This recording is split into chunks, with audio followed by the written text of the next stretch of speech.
Alright guys, in this video we are going to discuss the topic of phase transitions, or in other words, the movement between solids, liquids, and gases. So quick recap here. As we know from our earlier studies in the course, matter comes in four different forms: solid, liquid, gas, and plasma. For the purposes of chemistry, we are going to be looking at only these first three: solids, liquids, and gases. And we all know that the hallmarks of each one of these states of matter are outlined here. Solids have this fixed, rigid shape. Liquids, they actually conform to the shape of their container, but they do, however, have a fixed volume. And gases, on the other hand, will actually expand to fill their entire container. And so you can basically categorize these different states of matter by the strength of the intermolecular forces holding these molecules together. In a solid, you have a rigid structure, very strong intermolecular forces. Liquids, you have to break some of those intermolecular forces in order to allow the molecules to flow past one another, in order to allow that liquid to form to the shape of its container, for example. Gases, on the other hand, gases, for many practical purposes, have negligible intermolecular interactions. And so as a result, we're seeing a progressive breaking of intermolecular forces as you move from solids, liquids to gases, okay? And so what we're going to be looking at in this lecture and the lectures to follow are this idea of a phase transition, which is basically a process where a substance changes between a solid, liquid, or a gas. Okay, so we're looking at the movement between these different states of matter. Now, this movement can come in a lot of different forms. We're all fairly familiar with the movement between a liquid and a gas, which is this vaporization concept, or going the other way, a gas coming down and forming a liquid, condensation, and also liquids forming a solid, which is freezing, or the melting process of the solid going back into the liquid state. Okay? And we might not be as familiar with these guys, but you can also have phase transitions directly between solid and gas. So if the solid turns directly into a gas, like you would see, for example, in dry ice, where you have solid carbon dioxide at room temperature, this happens. That solid is directly moving into the gas phase. And of course, the converse of that is this idea of deposition, where the gas molecules fall directly into that solid phase. So all six of these changes that are occurring are examples of phase transitions. And so what I'd like to do in this first discussion here is really focus in, more closely on the gas to liquid phase transition. Okay, so to help us out with understanding and exploring this liquid to gas transition, I want to draw your attention to a little simulation down here. Now notice, whether you have a solid, liquid, or a gas, you always have to remember that these molecules are in a constant state of motion, okay? And if you look at the surface of the molecules, so illustrated right here in this simulation is a liquid surface on the left-hand side, right? All these molecules in the liquid, they're constantly jostling around, and at the surface, you are going to have some subset of molecules that are moving around, jostling with sufficient kinetic energy that allows them to overcome the attractive forces in that liquid and actually break free of the liquid itself. And so if you watch closely at the surface of the liquid, every now and then a little molecule will start moving around fast enough and get far enough away that it will actually break apart, and it'll move out and start bouncing around and become part of the gas phase, which is illustrated over here on the right-hand side of this simulation. All right. Now, as we know, and perhaps from everyday common experiences, the rate at which molecules are able to enter this gas phase, of course, depends on temperature. If you have higher temperatures, then there's going to be more molecules with kinetic energy sufficient to break free and move out. We'll talk about that more in a minute. And also, the surface area of that liquid is going to impact the rate of evaporation. Obviously, the higher the surface area, the more molecules there are that are in contact with that gas phase, and as a result, the more molecules are going to be, have a higher probability, or the higher the probability that molecules with sufficient kinetic energy are going to be at the surface and able to actually escape. Okay, so there's a couple observations that I would like to really point out in the course of the simulation. First of all, we see obviously these water molecules constantly moving, okay? And another thing that we see is that these water molecules are in fact transitioning back and forth. Every now and then a little water molecule comes out, and then another water molecule will come back in, right? So there's this constant, continual transition between the gas and liquid phase, okay? But at any one point in time, what we'll see, and you can almost count them here in the course of the simulation here on the right-hand side, there is a relatively constant number of water molecules in that gas phase, okay? And so that's a very key point, okay? They're constantly going back and forth between liquid and gas phase, but the total number of molecules in either phase is remaining relatively constant. Okay? And as a result, that constant number of gas molecules floating around over here are going to be exerting a pressure. Okay? And we have a special name for that. We call that the vapor pressure. Okay, so let's write out a formal definition then for vapor pressure. So the equilibrium pressure generated by the vapor phase molecules above a liquid is called the vapor pressure. Okay, so what do I mean by equilibrium pressure?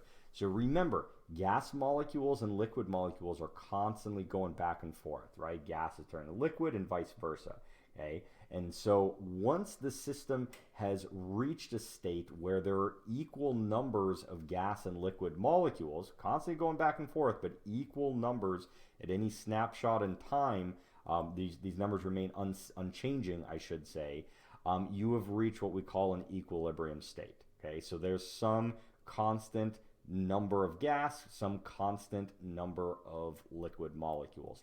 That is when equilibrium has been reached. Okay, and so then the corresponding pressure from the gas phase molecules is referred to as vapor pressure.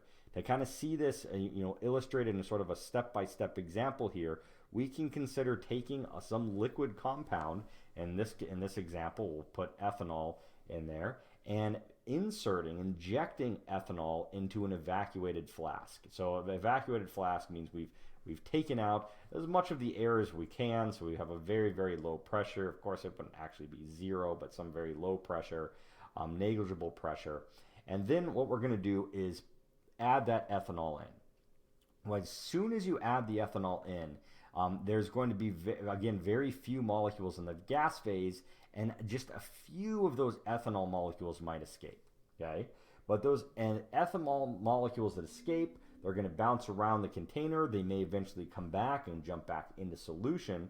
But over time, more and more of these ethanol molecules are going to escape, go into the gas phase, and eventually this state of equilibrium is going to be reached, where the number of gas molecules jumping back into the liquid is going to be equal to the rate at which molecules in the liquid are moving back into the gas phase, right? And when that equilibrium has been reached, the pressure exerted by the molecules in the gas phase will give us our vapor pressure. All right, so I want to show you this in one more way to look at this is, basically looking at a plot of, the rate at which these changes are occurring. So the pressure, the plot that we're looking here at the right-hand side is basically the rate of change of these different transitions as a function of time. So a couple things to note from our simulation, our little example here rather, is we've got this little round bottom flask with a certain volume of ethanol in it, okay? The shape, size of this container is not changing, which means that the surface area is actually going to be held constant. Okay, so surface area is constant. And as a result, because the surface area is constant, we're not changing the temperature, the rate of evaporation is going to be constant. So if we come over here to our plot, we see a red line here illustrating the rate of evaporation. We see that that rate of evaporation is going to be a flat line, horizontal line, as a function of time, not changing. Okay. Now, initially, when we put that ethanol into our flask, there's no gas above it. So what's going to end up happening is, if there's 0 gas molecules above the ethanol liquid, then you're not going to have any ethanol molecules condensing, going back from the gas to the liquid. So our rate of condensation, which we're showing in blue here, is going to start off at 0. There's simply no gas phase molecules to condense. But as soon as an ethanol molecule jumps out of solution and shows up here in the gas phase, then there will be some fraction of those guys jumping back into solution or condensing. And so the more gas molecules that come out, the more gas molecules that are available to condense. And so we see this steady rise in the rate of condensation. Okay? Then something interesting happens. Right? Once we reach this point, illustrated here by the black dashed line, right? This guy right here, what happens is the rate of evaporation equals the rate of condensation. Okay? And again, I can't stress this enough. Molecules are constantly evaporating and condensing, moving between the two phases, but the relative rates become constant. When this happens, you've reached a state of dynamic equilibrium, right? You're no longer going to be changing the concentrations of gas molecules, how many gas molecules you have, right? And this region over here is that condition, illustrated in purple, that we refer to as dynamic equilibrium, right? So equilibrium represents this balance between the rate of evaporation and condensation, and dynamic captures this concept that there is constantly an interchange occurring. Okay. Now, if we look closer at vapor pressure here, this equilibrium vapor pressure is, of course, going to depend on a couple factors, right? The most important of which is temperature, right? And so if we remember, from our previous discussions regarding the influence of temperature on molecular motion, we remember that the higher the temperature, the more kinetic energy the molecules have in a sample. And so if we plot the distribution of number of molecules with certain energy, we can see at a lower temperature in blue versus a higher temperature in red, we can see that a larger number of molecules have a higher energy at these higher temperatures in red. Okay? In other words, that red curve is shifted to the right towards higher energies. And so depending on the strength of the intermolecular interactions present in the fluid, there's going to be some minimum energy, denoted here by the dashed line in black, that's required in order to break apart those bonds between the molecules in that liquid. Okay, so this is the minimum kinetic energy needed to escape from that liquid. And so the area under the curve at the two temperatures to the right of the dashed line represents the number of molecules that are going to be able to actually escape and move into that vapor phase. And so obviously at the higher temperatures, there's a higher fraction of molecules that are able to escape. If there's a higher fraction of molecules that are able to escape and enter that gas phase, we would then predict there to be a higher vapor pressure. Okay, so with these concepts in mind, we're now ready to look closely at a kind of a step-by-step problem that allows us to actually quantify this concept of vapor pressure.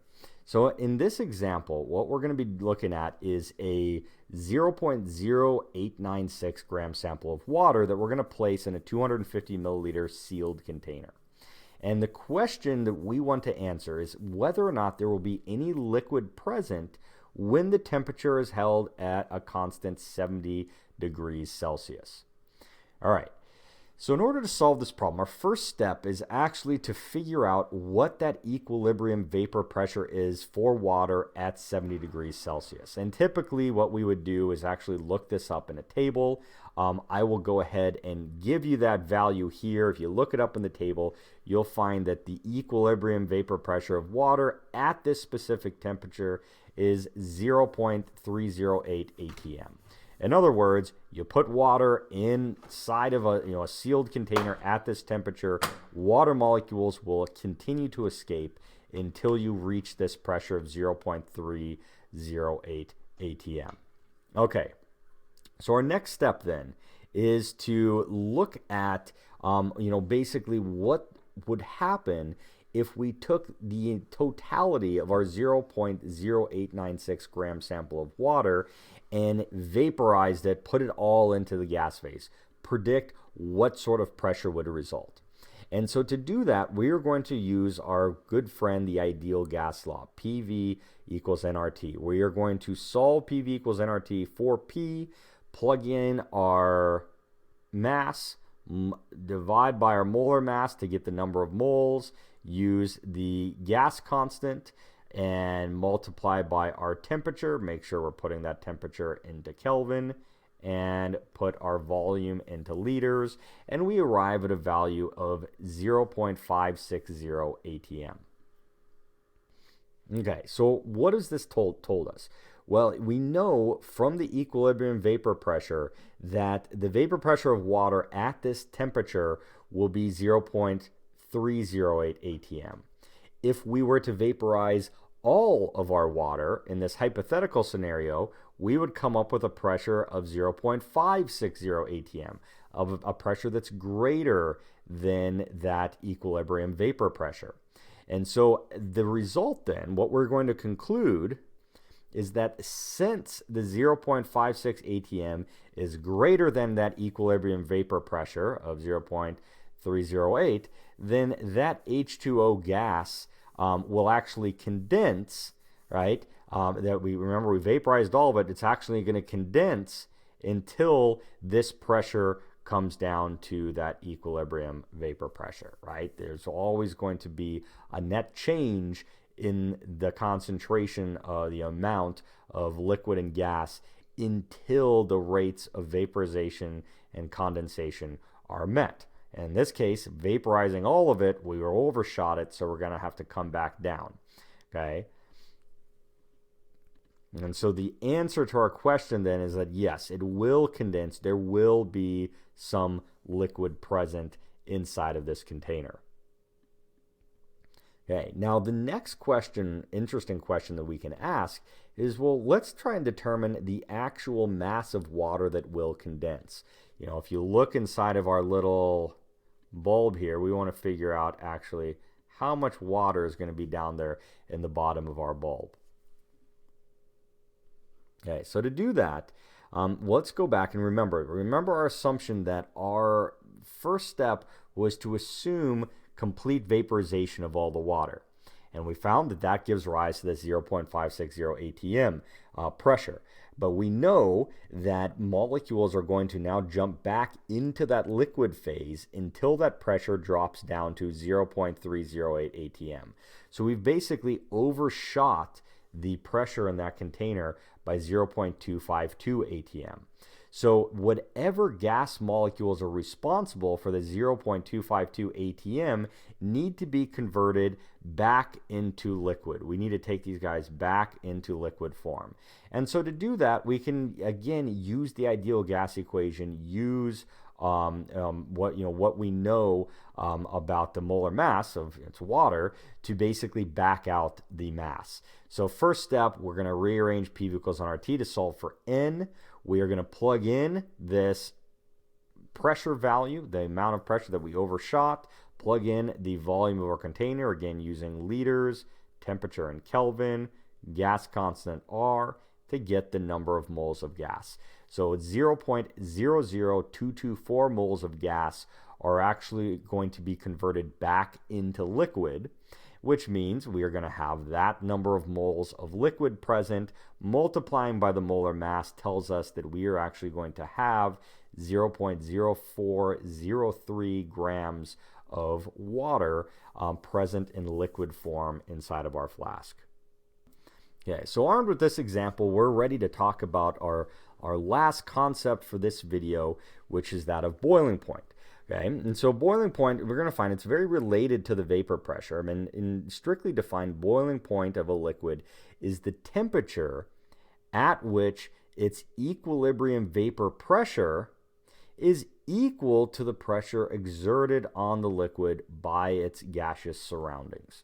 Okay, and the normal boiling point of a liquid is defined as the boiling point when the surrounding pressure is right there at sea level, 1 atm. Okay. Okay, so to help us explore this in a little bit more detail, let's look at the following plot. Okay, what this plot is showing us is basically the pressure, right, the vapor pressure of a variety of different liquids in this case as a function of temperature, right? So we know that as the temperature increases, the pressure, vapor pressure, is also going to increase. Higher temperature, more molecules that have sufficient kinetic energy to escape that liquid phase and move into the gas phase. Okay, and so we see these upward curves in every one of these examples. Okay, now what we've put onto this plot are a series of vertical lines and a horizontal line. So first off, let's take a closer look at this horizontal line. The horizontal line is right here at 1 atm. This is at 1 atmosphere. Okay, about 100 kilopascal, a little bit more.